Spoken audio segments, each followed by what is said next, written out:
La famille, voici encore plein de jalousie. Voici la jalousie d'une femme mariée. Cette femme mariée, elle pensait que oui, c'est son mari qui avait l'argent, il est en train de lui mentir, il est en train de construire une maison, il est en train de faire ceci, il s'occupait d'une femme dehors, etc., etc. Voyez, une femme mariée, tu douves son mari. Une femme mariée élimine son mari. Une femme mariée, déjà son mari, elle pensait que oui, en faisant ça, elle allait tout empocher pour elle-même. Déjà son mari, en principe, son mari lui travaille pour quelqu'un qui a l'argent. Son mari est employé. Son mari est chauffeur de son patron. Son mari encore travaille des petits, il est coussier aussi. Mais tellement que son mari est tombé sur une bonne famille. La femme de son patron, le patron lui-même, ses enfants sont gentils avec lui. On lui donnait les habits, on lui donnait ceci. La femme pensait que oui, son mari est en train de lui mentir. Il a l'argent, il est en train de lui cacher, il est en train de faire ceci, il est en train de faire cela. Voilà comment elle dit à son propre mari. Et c'est après, elle se rend compte que on va quand même écouter le pour et le quoi, ça arrivé là. La famille, franchement, j'aimerais dire à nos mamans, à nos sœurs, quand vos maris travaillent à quelque part, ce que les gars viennent vous dire, même si vous voyez que c'est faux, faites des recherches, vous allez comprendre si c'est faux ou si c'est vrai. Voici l'histoire qui commence. Le monsieur en question, il vivait avec sa femme tranquillement, tranquille, et ses enfants. Il a postulé un CV parce que lui, il a eu ce permis de conduire, il sait bien rouler tout ça là. Donc, Dieu merci que il y a un monsieur, il y a une famille qui l'a accepté. Et dans ça, il est devenu chauffeur. Étant chauffeur, son salaire était vraiment bien confortable à ce temps. Son salaire, c'était 200 euros. Or, en Afrique, 200 euros, ce n'est pas du jeu. 130 000, ce n'est pas du jeu. Et au fur et à mesure, on lui a dit, voyez, autre tâche encore que tu vas faire. Coussier. C'est-à-dire quand la femme veut aller au marché, faire ceci, faire cela, quand les enfants veulent se déplacer aussi, quand tu es là, c'est toi, tu dois être le chauffeur et dire, ok, il n'y a pas de problème. Le salaire a encore grimpé. Le monsieur touchait pratiquement plus de 300 euros. C'était 250 euros, mais avec pourboire, souvent 300 euros.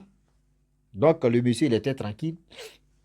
Lui et sa femme, les deux vivaient à l'aise. Les enfants aussi, tout se passait bien. Mais si les 7 jours, c'est-à-dire le monsieur en question, le chauffeur, matin, il se lève, il s'en travaille, le soir, il rentre. Matin, il se lève, le soir, il rentre. Quand le patron veut aller en mission, il s'en va avec lui. Là, au moins, il peut faire 2 jours. Et quand il s'en va là-bas, si c'est à l'hôtel, lui, il a sa chambre, le patron a sa chambre. Donc, c'était comme ça, le monsieur gérait la famille comme ça. Il était le chauffeur principal, le chauffeur clé de la famille en question. Le temps qui passe, le temps qui passa, et le temps qui ont passé, les années qui passent, les années qui passa, le monsieur travaille tranquillement. Le monsieur en question, c'est-à-dire le chauffeur et le patron, ils ont même taille, même forme. Même taille, même forme. Le patron, ses habits qu'il n'aime pas porter, il prend, il donne ça à son chauffeur. Le chauffeur aussi, le soir, quand il finit de travailler, il veut rentrer à la maison. Le patron lui dit non, pas avec la voiture. Là, quand c'est comme ça, demain, tu viens avec ça et on change, on prend l'autre voiture et on s'en au travail. Avec ça. Donc, c'était un truc comme ça. Le monsieur, à chaque fois, quand il veut venir, c'est-à-dire, le chauffeur, quand il veut venir à la maison, tantôt, il change de voiture. Donc, les gens pensaient que le gars là, c'est un bon type. Hein. C'est un bon type. C'est un bon type. Lui n'a jamais dit aux gens que lui, il est chauffeur. On lui demande, il travaille. Sa femme est au courant que oui, lui, il est chauffeur.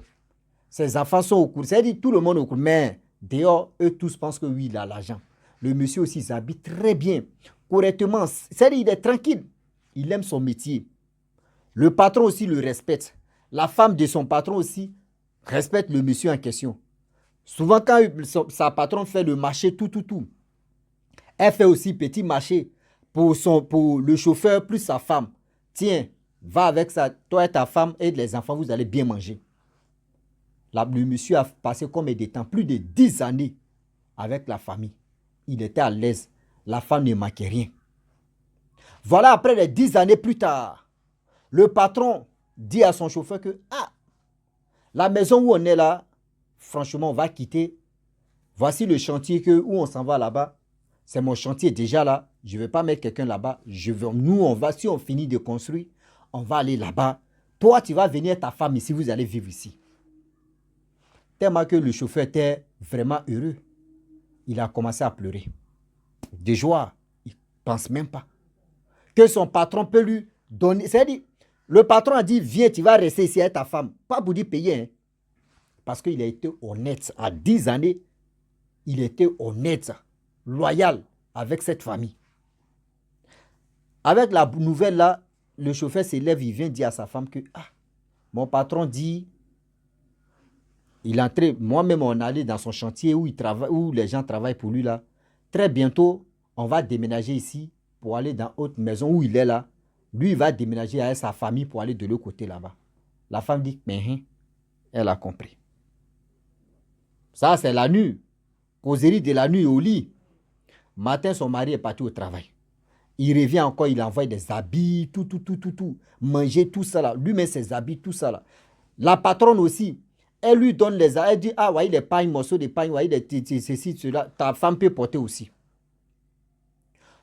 Un jour, il y a eu la fête chez lui, chez le patron. Sa femme, c'est-à-dire le chauffeur, sa femme et ses enfants sont allés chez son patron là pour faire la fête. L'anniversaire le fils du chauffeur en question, le patron et sa femme sont déplacés aussi pour venir là-bas. Donc, c'était comme une famille. Mais la femme en question, elle n'a pas encore digéré ça. Souvent, le patron appelle son chauffeur pour lui dire que la nuit là, tu vas m'accompagner, tu vas pas vite rentrer. Donc, souvent, il y a des rendez-vous. Les grands types là, souvent, ils ont des rendez-vous la nuit. Elle est coéquipier, tout ça là. Donc, le chauffeur, lui, s'est accompagné son patron. Souvent, il peut partir à partir de 20h. Il revient vers les 2h, 1h ou 0h. Donc, du coup, c'était un truc comme ça. Souvent, le patron, lui-même, le chauffeur, il est dans la voiture, cause à sa femme. Souvent, même là, tellement que c'est bon, il dit, je ne vais pas aussi embrouiller. C'est pas chaque jour qu'il va appeler sa femme pour dire, je suis dans la voiture, il attend mon patron. Tiens, la femme, elle a mis ça dans son cœur que non, c'est foutaise. Il s'envoie ailleurs. La maison qu'il est en train de construire là, ce qui est après là, c'est pour dire non que oui, on ne va plus partir. Voici ceci, voici cela. C'est pas, donc, quand on va partir dans une grande maison, il va envoyer une deuxième femme, ou soit la deuxième femme est déjà là, il est en train de la préparer. Donc, elle a mis tous ces trucs, ces schémas là dans sa tête. Le monsieur, lui, ne sait pas. Voilà, la maison est finie. Le patron et sa femme et ses enfants sont allés là, de l'autre côté. Voilà, la femme, il prend, c'est-à-dire le chauffeur prend sa famille, sa petite famille, venir dans la grande maison. Les gars vivaient ensemble là-bas. Les gars vivaient bien ensemble là-bas. Voilà comment la femme en question, elle a réfléchi. Elle dit, mon mari, maison ça là, il m'a menti. Ce que la maison là, c'est pour lui. Ce qu'il a eu des discussions avec. Le problème est que la maison là, quand les patrons étaient là-bas, de temps en temps, toi, c'est-à-dire, toi, tu étais là-bas. Tu as vu la femme de ton patron et toi-même, c'est-à-dire, tu as vu la femme le patron de ton mari, plus toi-même, tu as vu le patron de ton mari, tout ça là. C'est-à-dire, la patronne, le patron, tu les as vus. Mais toi, ça ne t'a pas suffi. Elle a fait un schéma, tout ça là. Elle a fait tous ces trucs. C'est que mon mari a l'argent, ce que mon mari a les entreprises, et puis il est en train de me mentir que c'est son patron. Est-ce qu'on n'est pas venu chez son ami? Est-ce que ça, c'est pas un coup beauté?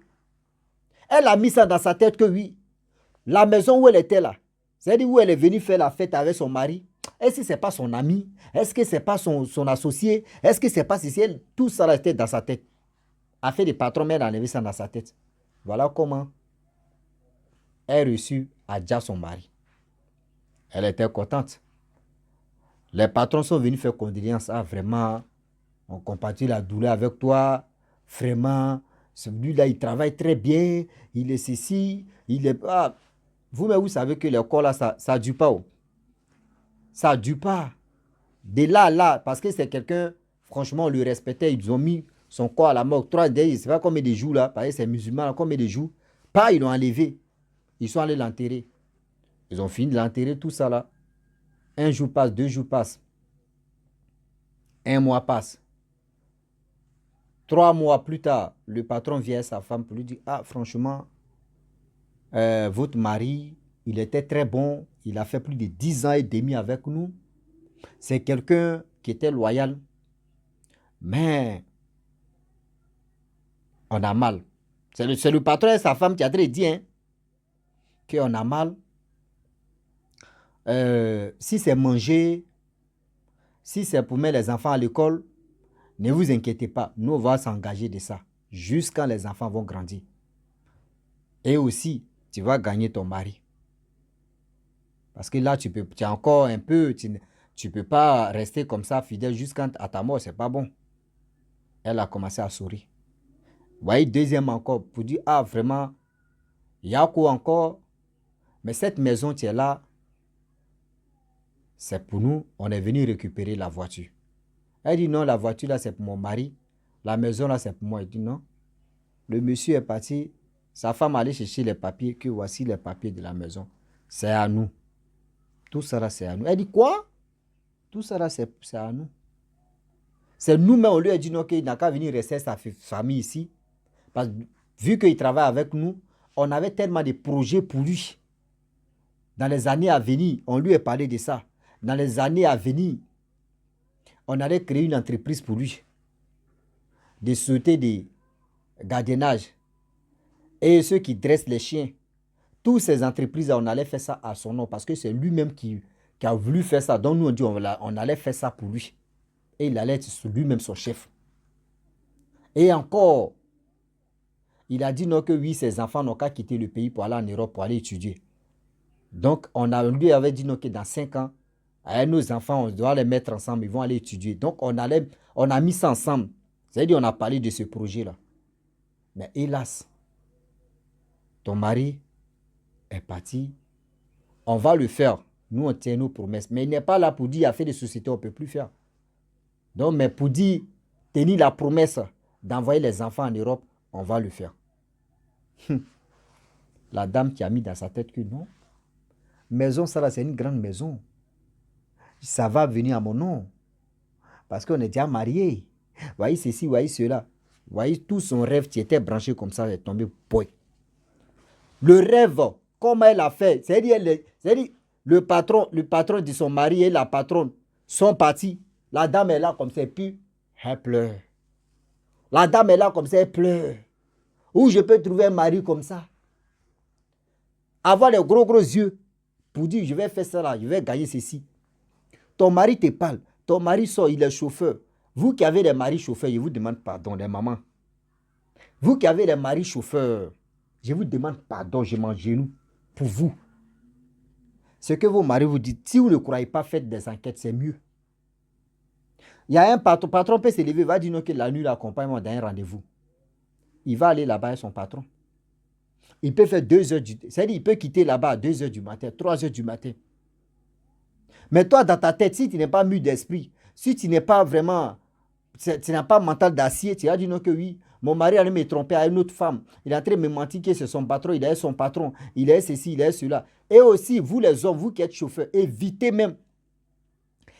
de donner le numéro de vos patrons à vos femmes. Évitez ça. Évitez de donner le numéro de vos patrons à votre femme. Évitez. Parce que si vous faites ça là, si tu ne fais pas attention, le patron, s'il a un mauvais attention, là même il va sortir, il peut sortir à ta femme. Si c'est un patron, tu connais la sagesse, tu connais la vie et aussi tu connais l'importance de son travailleur et tu connais l'amour de Dieu, va dire non que si sa femme tente, il va dire non, ta femme elle n'est pas sérieuse. Vous voyez ce qu'elle a à faire. Mais il y a d'autres aussi là, 600%, il y a 10%, il y a 5% qui sont honnêtes. Le reste, là, ils sont capables d'aller fouiller jusqu'au bout d'un caleçon. Faisons attention. Voilà comment la femme a perdu. Voilà comment la femme a perdu. Elle mettait marqué salut. Elle était trop... On ne lui a pas chassé. Hein. Mais c'est elle-même, quand les enfants sont allés en Europe, c'est elle-même qui dit qu'elle ne peut plus rester dans cette maison-là parce qu'elle sait qu'elle a fait des crimes là-bas. Elle sait qu'elle a fait Boda là-bas, elle a chié là-bas. Elle a fait des choses terribles là-bas. Et voilà comment la même femme a décidé de quitter la maison.